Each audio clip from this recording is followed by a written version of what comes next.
வாயிலடி வந்துட்டாரான்னு கேளுமே. வந்துட்டாரா? நான் ஆர்த்தி தட்டு எடுக்க வந்துட்டேன். நான் போய் எடுத்துறேன். போ.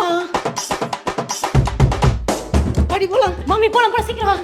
அண்ணா நீங்க என்ன பண்றீங்க? தம்பி அவருக்கு வெயிட் பண்ணிட்டு இருக்கேன். எங்க அவரு? இதோ இங்க தெருமுனைக்கு வந்தாராம். முதல்ல அதான் மாலை போடுவேன். நோ காலைல இருந்து வெயிட் பண்றேன். இப்போ சீன் போடுது. தம்பி நான் தான் போடுவேன். அண்ணே தம்பி போறானே. தம்பி நான் தான் போடுவேன் தம்பி. சரிண்ணே நீ ஃபர்ஸ்ட் போடு, அப்புறம் நான் போட்டுக்கிறேன். சரி தம்பி. ஏய் கோமதி என்ன ஆர்த்தில பணம் காட்டுறியா? அவர் வந்தோடனே முதல்ல நாங்க தான் ஆர்த்தி எடுப்போம். நாங்களாம் வேடிக்கை பார்க்க பாரு. அங்கிட்ட பேசுறது விடுமே. அங்க பாருமே அவர் வந்துட்டாருமே. கூட நான் போறேன், ஓரமா போ. நான் போட்டுக்கிறேன். பார்த்து பொறுமை. மூச்சில் எடுத்து போறேன்.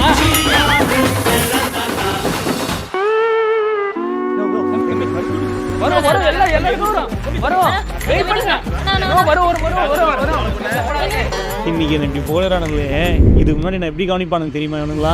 அண்ணா செக் பண்ணிட்டேண்ணே, 850 ரூபா கொடுங்க.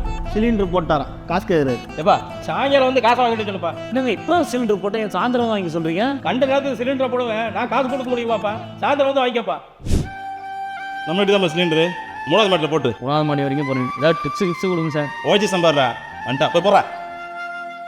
கேஸ் வச்சுக்கேன். என்னப்பா இங்கே வச்சுட்டு போற? கொண்டு வந்து உள்ள வை. கேஸ் வீட்டில் டெலிவரி பண்ணி சொல்லிடலாம். நீங்கள் கேட்க இடத்துல எடுத்து சொல்ல. நீ லாஸ்ட் டைம் போட்ட கேஸ் லீக் ஆயிட்டு இருக்கு. இப்போ நீங்க வச்சுட்டு போயிட்டா நான் செக் பண்றது யாரு? வந்து செக் பண்ணிட்டு போ. இப்பெல்லாம் இவங்க சே வேலை பார்க்க மாட்டேங்கிறாங்கன்னு நினைக்கிறேன். கேஸ் வேற வெயிட்டாவே இல்ல. இவங்க கேஸ் சொல்றாங்கன்னு நினைக்கிறேன். ஆமாம் கேஸை கவரை பிடிச்சி வெளியே வித்துருவாரு. அம்மா பொண்ணு சிலிண்டர் சைஸ் என்ன பேச்சு பேசுங்க தலையா.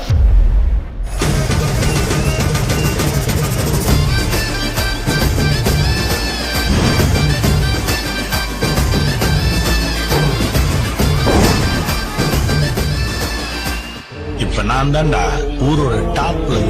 மத்த எல்லாவனுமே எனக்கு கீழதான். ஆனா என்ன இந்த இடத்துல தூக்கின்னு வந்து வச்சவன் நீ.